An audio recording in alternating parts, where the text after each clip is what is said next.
The Lord be with you and with your spirit. A reading from the Holy Gospel according to St. Luke. Glory to you, O Lord. Chapter 5, verses 33 to 39. At that time, the Pharisees and the scribes said to Jesus, "The disciples of John fast often and offer prayers, and so do the disciples of the Pharisees, but yours eat and drink." And Jesus said to them, "Can you make wedding guests fast while the bridegroom is with them?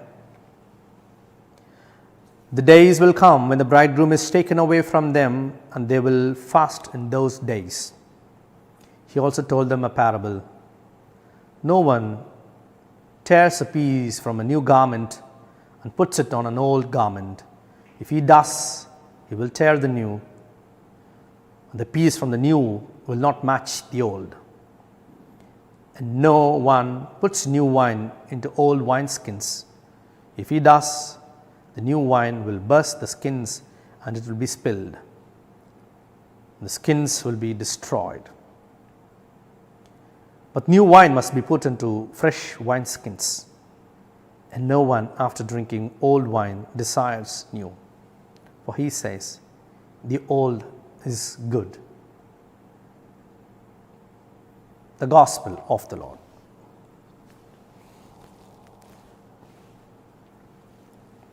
Dear friends in Christ Jesus,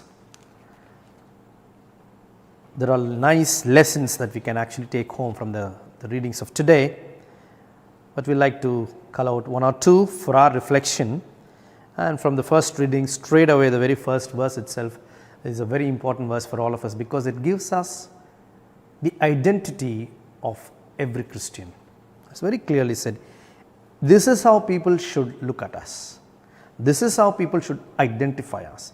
This is how people should regard us. How? As servants of Christ and stewards of the mysteries of God. We have to be servants of Christ. If anyone looks at us, they should say, here is a servant of Christ. See the way she behaves. See the way he behaves. He should be the servant of Christ. She should be the servant of Christ. Dear friends, it might sound very, very simple, but this is very, very important. Will people whomever looks at us as Christians, as people who are given lots of privileges, or as people who are part of institutions, will people look at us as servants? In what way do we project ourselves as servants of Christ? We are here to work for Christ, and our attitude should be the attitude of servant. And that's why we have all this servant leadership model and all that. We are good in talking about models. We are good in researchers. We are good in writing papers. We are good in talking about that. But when it comes to practice, who is a servant? A servant who really serves. And we are the people who have so many number of servants to take care of our needs.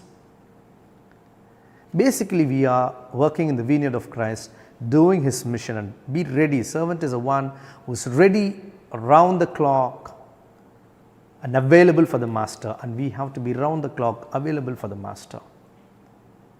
And unfortunately, maybe because of the proceedings of the world, we have become part-time servants. We have become servants who are very much calculating the time. Okay, this is I have a slot in the morning, I have a slot in the evening, I have a slot at night. In God's kingdom, there is no slot. We should be available all the time, 24/7. Therefore, dear friends, the biggest challenge is, do we display to everyone else our identity as servants of Jesus? Therefore, let's take this quality, because Jesus himself came down to the world and became servant of every one of us, and he did acts like washing the feet of the people, his disciples, and he said, if I could do, you also should do. It's a beautiful lesson for all of us.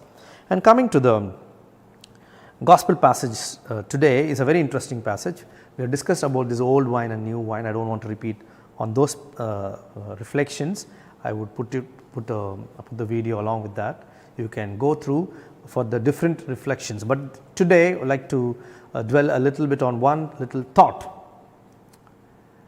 We see this constant problem between the old and new.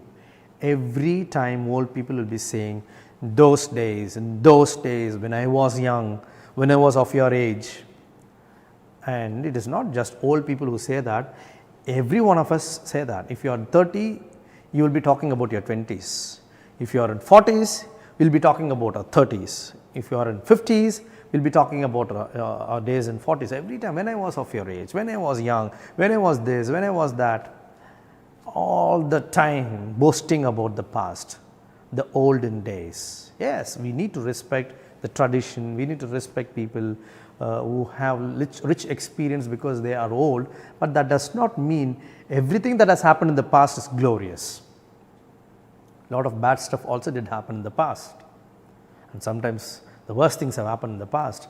So there is no one should actually say everything was perfect back then, only now things are bad. It is not, also not giving a proper hope for the younger generation.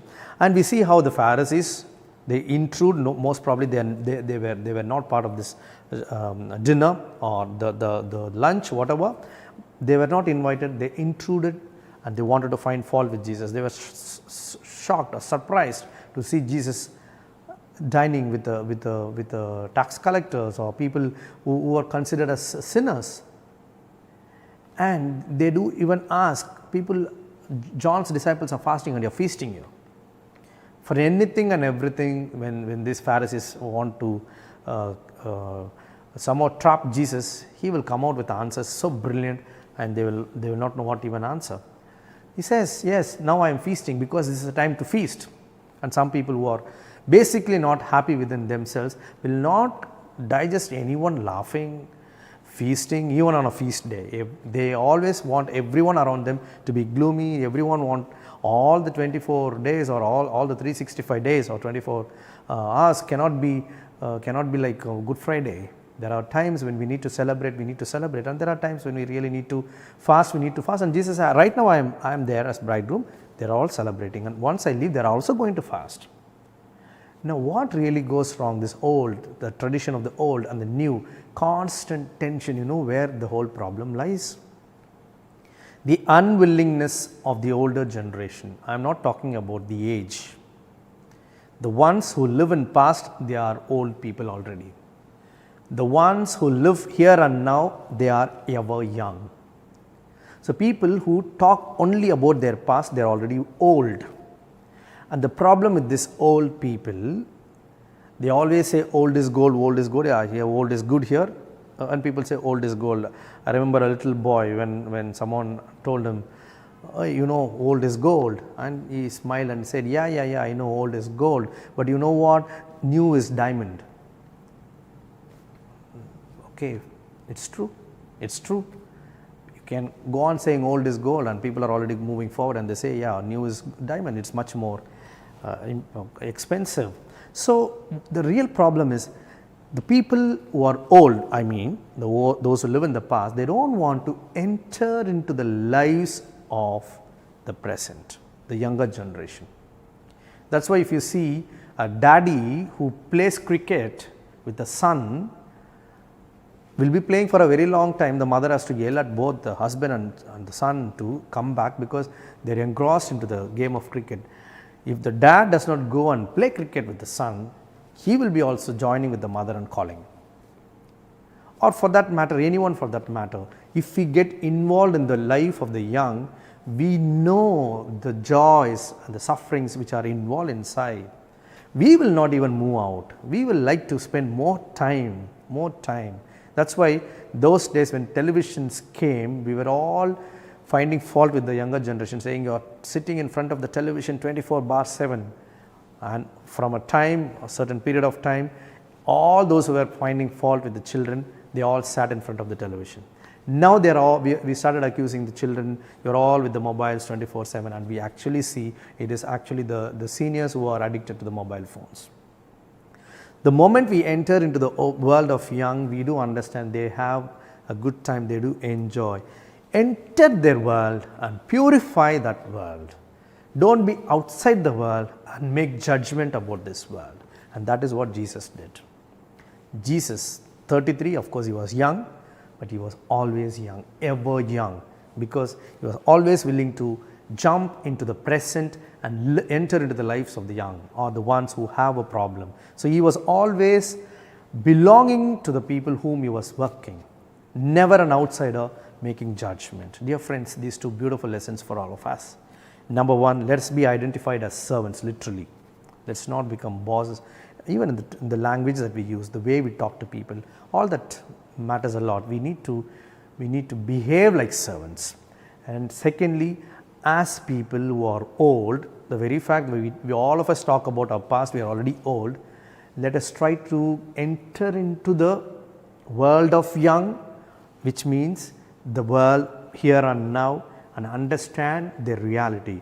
And once we enter the present, enter the world of the younger generation, you know what we will say? Yes, yes, yes, we all accept old is gold, but we do also accept that new is diamond.